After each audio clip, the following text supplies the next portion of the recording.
All right, so just continue with the story. So this was at the time when Katie wasn't responding to me. I wanted to know how the baby was. I was trying to contact her family. I never met her family before. I was trying to contact her. Like I said, my swag flow was off, so I was nervous to meet them. But I wanted at that time. But I was trying to contact them, and they wouldn't respond to me. I'm guessing probably my family, Katie, told them that I was mentally ill, which I'm not. And so I'm trying to get in contact with everybody. I can't get in contact with their family. And then finally, like I said, at the time I was using an Obama phone, so I was posting my story, and I was sending it to her members of her family and her, and also I was posting it online, just talking about the emotional abuse that I went through with my family, and trying to show like I don't have a mental illness, but this is why what happened. And basically my thesis, what I was trying to explain is that, and I was trying to say the same thing happened with Black people, where they were abused, and then not only are they traumatized, but also the abusers are traumatized, and the abusers have to tell themselves, hey, I wasn't a bad person. It was because they were bad people. They were defective, and and then they look at the Black people in the current condition, and they'll be like, see, look how bad they act. And they say, see, that, so the abuse was justified. But I was trying to say, like, the same thing happened with me, where my family abused me because of the shoot away machine. When the shoot away machine happened, a lot of abuse occurred because of that. My shot got messed up. It led to problems with me and my dad. We're trying to fix it. We didn't know it was a shoot away machine.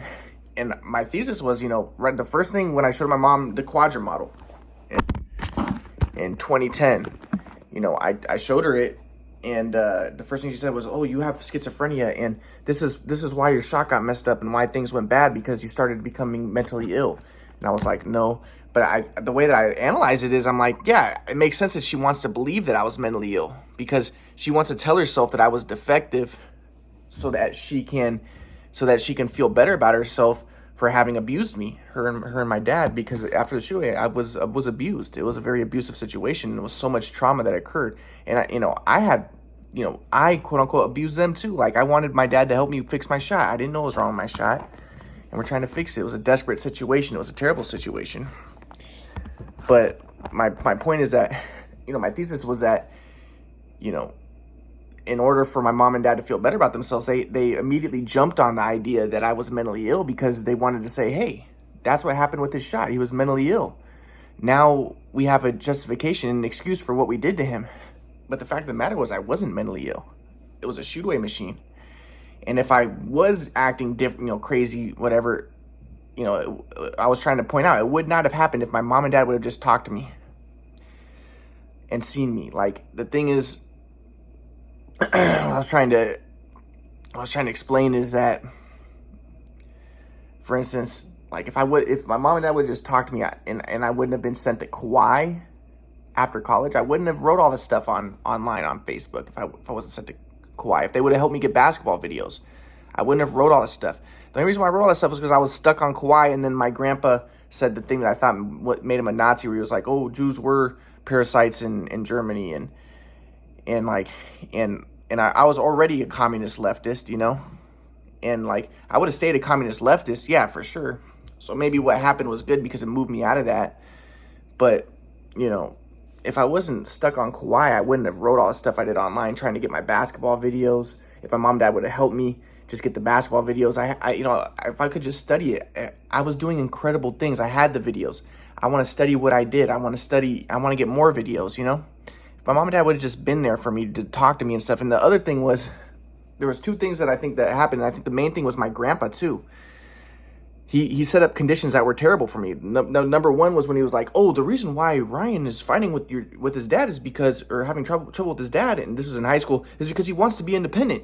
He came from Kauai, and he comes in and he comes up with this idea. Oh, Ryan wants to be independent. That's why he's having problems with his dad. No, I didn't want to be independent. I wanted help with my shot. I didn't know what was wrong with my shot. I didn't want independence. And then he made this whole, oh, Ryan just wants independence, because his whole thing is like, oh, independence is so good. Independence. So, like, that's this whole, like, metapsychiatry thing. Like, oh, independence is so amazing. Get out of ally enemy software. Everything's energy, So, no, I needed more help. I needed more support. especially with the shoot away machine, yeah, we need to figure out the shoot away machine was a problem, and it would have been a tragic situation regardless because it messed up my shot, and we didn't know what it was, and so regardless, it would have been tragic. That was a tragic situation, tragic events. But the other thing was when my grandpa's spiritual teachings ended up just screwing everything up. Where he's like, after the abuse happened, my grandpa was like, well, Jesus, he said that when you're on, when you put your plow down, never look back. So Ryan, and he told this to my family too, like, never talk about the past. The past is in the past, and now just be in the present. Don't talk about the past. So I'm like, okay. At the time, I was like, okay, cool, yeah. I don't necessarily want to talk about the past. But then later, when I discovered the quadrant model, my mom's like, "Oh, you're mentally ill," and my mom and I was like, "Can I talk to Dad?" And my mom's like, "He's never gonna talk to you after how you treated him in the past." And I'm like, "Listen, Mom, I didn't, I realized that what happened in the past was tragic and traumatic, but listen, it was because of the shoot away machine, which it was." And it wouldn't have happened if it wasn't for the shoot away machine. But when I tried to tell her that, she's like, "Oh my God, take responsibility." Just like my grandpa taught, like his whole take responsibility thing, but she misuses it, mischaracterizes it. And she's like, and every time I would try to tell her later, like, "Hey Mom, listen, I have videos. I want to show you and Dad what happened with my shot. I want to show you how good I was, and what it is that messed up my shot, and how good shooters shoot." And so, but every time I wanted to bring that up to her, my mom would be like, "Oh my God, don't talk about the past. This is why you're schizophrenic. No talking about the past. Don't fucking talk about the past." This was in like 2013. So this was the first time I ever brought it up. I never brought it up all college. I knew that the shoot away machine messed up my shot in college, but I never brought it up because I already knew that rule of no talking about the past. But in 2014, when I was forced to go to Kauai, because my mom and dad didn't believe the quadrant model, they thought I had schizophrenia, I tried to tell my mom, "Hey Mom, can I talk to Dad? Can you guys help me out and stuff?"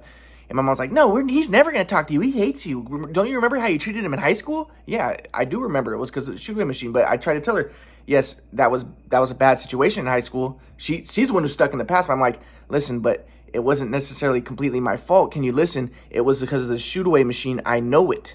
I have videos that show." And I could explain to them. I would like to explain to them the details. I can't explain to you all because I don't want to make good shooters think. But I can show them. That's why I want to show them the details about how good shooters shoot, how I shot when I was a great shooter, how I jumped into it. I'm not going to go into details. But how you can't do that if you're picking the ball off of a rack, and how the rack really did screw me up, picking the ball off the shoot away rack. But my mom was like, "Oh my God, no talk about the past. Your grandpa taught you no talking about the past." So that's what I try to say. Like, my grandpa was the one who screwed it up the most with his teachings. Like, Ryan just wants independence, and everything is one in the flow, and when you're independent, you're not in ally enemy software, and no talking about the past, because when you're in the flow, you're in an eternal moment, and I'm like, dude, I want to talk about the past. And my grandpa would even admit later, like, he was like, yes, if you're in the flow, sometimes talking about the past is important, and it could be beneficial. But my mom and dad just misutilized all my grandpa's teachings. It's so easy to do that to spiritual teachings, because my grandpa's a spiritual psychologist. So it was just like, it was just terrible. My grandpa set up conditions that were awful for me. So I'm trying to write. I'm writing a book about this, and I'm writing it and this is while Katie's pregnant with my baby. It's like, I don't know if she was 5 months or 4 months at this point. I don't know, but she's very deeply pregnant. Let's just say 5 months, but I think it was 4 months. But 5 months or 4 months. So I'm trying to explain to her, listen, I'm not a bad guy. This is what happened with my family. This is why my family won't talk to me. And I'm trying to, and I'm writing to her family too, so that they would know, like, hey, listen, Ryan's not really mentally ill, because I know that that's probably what they think. My mom and dad probably telling them, like, oh, don't worry about him, he's just mentally ill. That's why, so don't even talk to him. And I'm trying to talk to them. I'm trying to get, let them know, hey, let's save the baby. And also, listen, I'm not mentally ill. I'm a good person. I had some tragic circumstances with the shoot away machine and stuff that led to this tragic scenario at this moment in my life where my family won't talk to me or see me. And, I know that was traumatic for Katie, because she wanted my family to see her, but my mom and dad refused. My mom refused to see me, and see her. So I'm trying to explain this to them, And like I say, if my mom and dad would have just, seen me to begin with, none of this stuff would have happened. And I know that my mom and dad will be like, well, don't you remember? I'll get to this later, but I know that in their minds are thinking, well, you broke all that stuff. You're a violent person. Yes, I broke some stuff when I was in high school, because it was a hard situation with the shoot away machine. And I was trying to get my dad to help me fix my shot. and he wouldn't, and he was trying, but he would get frustrated. It was a frustrating situation. He didn't know it was a shoot away machine, so it was chaos. I want him to help me. He said, I give up, you suck. And then I'm like, Dad, come on, please help me. And then we're starting to get in conflict. And then, he's mistreating me. My grandpa's coming in like, oh, everything is one. Everything in the universe is one. And it's all energy. And you just need to, Ryan just wants independence. And it's all energy events. And I'm like, and then my mom and dad are misutilizing it. Yes, Ryan, everything is just fine. Everything is just fine. So yeah, it was a frustrating situation. My mom and dad are like, yes, everything's just fine. They're misutilizing my grandpa's teachings, my grandpa's spiritual teachings. My grandpa's like, everything's just fine. The universe is moving toward justice, and so everything is just fine. So that's what you have to understand, Ryan. So, you can't make things happen. So everything is just fine. You can't force things. Yeah, Ryan, you can't force things, you motherfucker. As they're beating me up. And then so it's a frustrating situation. My parents are misutilizing my grandpa's teachings. So then I start punching walls. Yes, I punched a few walls and I broke a few walls. So then they're like, so you're violent. So they're the ones who are stuck in the past. And that's what I'm trying to say. I admit it's not ideal that happened. It's not ideal that I broke a few walls, that I fought with my mom and dad trying to fix my shot. It was a horrible time. It was a horrible situation. It was tragic. But we can move on, but they can't. I can move on, but they're not willing to. That's what I'm trying to say. I want to move on. I want to see them move on. I'm not going to be violent. They're thinking about, and they'll probably look at this video and be like, look how crazy he is. Whoa, he's violent. No, I'm not. If they would just even if they were to treat me with disrespect when I see them, I'm not going to be violent. And this is what I would tell them. I would tell them, when I try to call my mom, I'd be like, Mom, I have too much to lose. I discovered the theory of everything. I'm not going to be violent with you guys. Just get that out of your mind. But in her mind, in their mind, they're like, you didn't discover the theory of everything. You're schizophrenic. So of course they think I'm going to be violent. My grandpa didn't believe the quadrant model. He thinks that he didn't believe me about the shoe machine. And I don't know if he ever believed it. Now he says he believes it. My dad apparently does believe it. My dad did tell Kenny that he believes that the shoot away machine did mess up my shot and everything and did screw things up in that regard, but still he won't talk to me. So, it's just like, yes. And so that's the ironic thing too, was my aunt, when my aunt who lived in San Diego, she didn't know me my whole life, but she lived in San Diego. She was never around Los Angeles, but she was like, Ryan, the reason why you're schizophrenic is because you're stuck in the past. You want those basketball videos. Is there, and you want to talk to your dad about the past. And I was like, dude, Aunt Rachel, you fucking dumb bitch. I'm not schizophrenic. Number one. Number two, it has nothing. I'm not stuck in the past. I just want basketball videos. And even my grandpa said having basketball videos would be good. You could study your game and stuff. There's nothing wrong with that. And I want to show my dad what happened with the shoot away machine. Yes, but there's nothing wrong with that. And even my grandpa admits that there's nothing wrong with me studying basketball videos when I was younger and stuff. I was a spectacular player, unbelievable. There's nobody who I've seen who is better than me. And you could ask people. People would say that I was the best player they've ever seen. I've had coaches who coached NBA players, Gilbert Arenas, Baron Davis, people like that. And they said that I was better than any of them. So, I would like videos of when I was younger. But this is the thing. I'm trying to tell them, like, my aunt's like, well, because you're stuck in the past. I'm not stuck in the fucking past. I'm not the one. I want to move on. I want to talk to my mom and dad. I want to have a normal relationship. I want to move on. And I want to not have this fucking weird stuff. But my mom and dad won't talk to me and see me. Why? Because they're stuck in the past. And when I'm trying to tell them about the shoot away machine, I'm not the one stuck in the past. I'm the one who's trying to say, and this is what people don't get. I'm the one who's trying to say, listen, I made mistakes. Yes. Fuck. Okay, whatever. Maybe I made mistakes. It happened. It was a sad situation with the shoot away machine. I shouldn't have, it was tragic. Now, can we move on? And can I see you guys and talk to you guys? But they're the ones who are like, no, we won't talk to you. Remember how terrible you were? Remember? No. Remember? And then, so then this is the other thing too. Is like, I'm going to get to this later. I'll get to this later. But like, I talked to my grandma later about this. And I was like, Grandma, can you after the abortion, I was like, Grandma, can you get mom and dad, can you talk to mom and dad and see if they can talk to me and see me? And this was even before the abortion I was asking this. And my grandma was like, well, I talked to your mom and she said that the reason that they won't talk to you or see you is because you yell at her. And I was like, yeah, I fucking yell at her. Because when I talk to her, I say, Mom, can I see Dad? She says, no, he's never going to see you in your life. Get that through your fucking head. So, of course, I sometimes yell at my mom after that. Because I'm frustrated. So, but apparently, So again, that's like the victim blaming thing. Like, which comes first, the chicken or the egg? Do I yell first, or does she say that she won't see me first? The way I see it is, regardless, these are my parents. They should forgive me. They should see me. They should treat me normally, but they're not. And it led to problems. And it led to problems with this Katie situation, I think. And I would have got basketball videos. Like, so many problems occurred. It was detrimental to my mind, dude. For 10 years, I've been like suffering because of it. And my grandpa would be like, well, that's because of the stories you tell. Well, just be in the flow and just go all out, and don't be attached to your parents because you're one with everything. And, I'm going to get to that, how he handled it, to all that stuff later. But, I think that even he admits, though, having a stable family unit, having stability helps you to get in the flow. And that's not what I've had. I've had my mom and dad thinking I'm schizophrenic and abandoning me. I've been essentially abandoned since high school, really. I've been abandoned since high school, and it's taken its toll on me. I haven't had Thanksgiving since with my family since my freshman year of college. Right? I haven't seen my mom and dad really since I haven't spent any quality time with my mom and dad since high school. I've only seen them a couple times after high school in college. My first and second year of college, maybe like once or twice. Yeah, probably like 4 times in college, 4 or 5 times in college. I saw them for very short periods.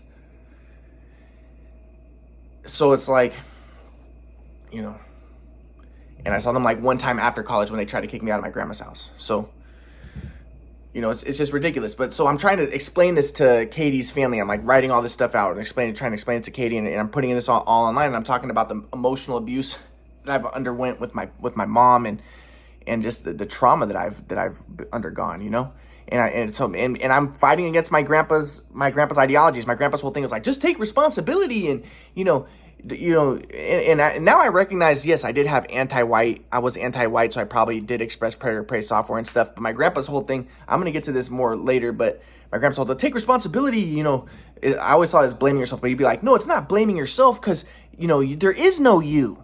And it's not blaming you, it's just blaming your software. You got to upgrade your software because you are not your software, But so I'm just like, but I'm rebelling against this at this point. I'm like, no, I am not going to take responsibility. I am a victim. If I am, and I'm like, I'm in this tragic situation, and I'm like, let's say, and I'm like, dude, it's because of the abuse that I've been undergoing, that my family has abandoned me, that this tragedy is going on, and all this drama is going on. If my family would just talk to me and see me, this stuff would not be happening. And my grandpa would admit, like, he would say, yes, your mom and dad are not in the flow, the way that they're acting. My grandpa even told me he thought that my dad's being stubborn, and he said that my mom is very immature and ignorant. And that's the way. When my grandpa likes to use the word ignorant, because he says, I don't use the word stupid or idiot because that's judgmental. And when I use the word ignorant, I'm not saying anything bad about the person, because there is no person. But what I'm saying is that they're ignoring their higher wisdom. It's not saying that, so it's not judgmental, so it's not self-confirmatory for me to say that she's ignorant. She's just ignoring her higher wisdom, So that's what my grandpa taught me in high school, to not call people stupid or idiot, but to use the word ignorant because they're ignoring their higher wisdom. So, yeah, so I'm trying to get a hold of Katie and all this. And finally, I drive to Katie's house, or Katie's mom's house. And later Katie would be like, oh my God, you drove to my daughter's school, you drove to my work, you drove to my mom's house, blah, blah, blah. But it's like, yeah, I did. But not for any crazy reasons. Like, she's trying to make me out to be like a monster, like driving to Mila's school, like I'm a crazy lunatic, like trying to find Mila, like trying to be like a weirdo or something. No, I went to talk to the principal to tell the principal the situation, that Katie was pregnant and she wasn't doing the fucking bed rest, and that she didn't tell her baby dad that she was pregnant. And I thought that the baby dad should know. So I was like, can you get me in touch with the baby dad? They said no, they couldn't. I tried, I wasn't doing anything weird. I wasn't being a weirdo. And when I went to her work, I didn't go to her work to be a weirdo. I went to her work to talk to the boss, to tell the boss, hey, can you guys help with some home, what's it called? In-home services, so that you can help my baby, because Katie needed to be on bed rest, because that's what the doctor said. And they said no, they couldn't help. Okay. So then the third thing, like, and then I went to her mom's house because I'm like, I've been texting Katie. I'm like, Katie, please don't have an abortion. Please get in contact with me. She's ghosting me. I didn't know what was going on. So I went to her mom and dad's house to talk to her, to see if I can talk to the parents, to tell them what was going on. And then it was late. It was probably like 9 o'clock, 10 o'clock. I don't know, like probably like 9 o'clock. It was dark. But I go and I knock on the door. When I went there, Katie's car was in there. So I was like, oh my God, Katie's here. And I was like, I might as well just go. But I had the temporary restraining order, so I didn't want to go to jail. But I was like, but I want to know what's going on with my baby. So I went. Katie was like 4 months pregnant, maybe 5 months. I don't know. I don't remember at this point if it was 4 months or 5 months. But then let's just say 5 months. So I went, knocked on the door. And then first when I went to the door, I hear Katie laughing, hee hee hee, ha ha ha, like she's having a great grand time. And her family's laughing. Everyone's laughing. I hear Mila laughing. It sounds like they're having a wonderful time. So I'm like, in my mind, I'm thinking, oh, well, she's pregnant. Maybe they're happy for some reason. I don't know what's going on. Turns out that she had an abortion the day before. Or no, I think it was that day, apparently, she had an abortion. Yeah, that day. And she's laughing, having a great time, apparently. I mean, I heard it. I hear it with my ears. So I'm knocking on the door. And then Katie's like, turn off the lights. Oh, my God. And I hear, like, everyone's, like, turning off the lights and like, call the police, call the police. So then I'm like, oh, shit, I don't want to get the police calling me. So I go to my car and I drive away. Then I'm calling Katie, and then Katie answers for the first time in a few weeks. And then the police are like, hello, Ryan, you have a temporary restraining order. You're not allowed to go see Katie. And I just asked him, I said, hello, is Katie still pregnant? Is she pregnant? Can you tell me if she's pregnant? That's what I wanted to fucking know. And then the lady was like, I'm not a doctor. I can't tell you that. But the way that she said it, like, it sounded like she was sad or something. That's the impression I got. And I was like, okay, thanks. Then, that the whole week I'm texting Katie. I'm like, and I'm writing on Facebook. I'm telling people on Facebook what's going on because I want help. I want someone to help me. No one's helping me.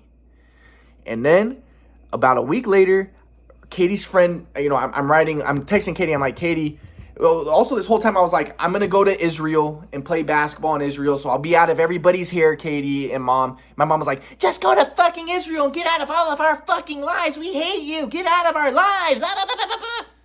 So I'm like, okay, I'm going to go to Israel. I'm like, Katie, I'm going to be in Israel. I'll be out of your hair. Just please tell me how the baby's doing and everything. And, just know that I'll leave everybody alone. I'm not going to bother anybody. Just please make sure the baby's okay. And please let me know what's going on because you're supposed to be on bed rest. Please tell me so I know if the baby's being treated okay. Like, can you let me know what's happening?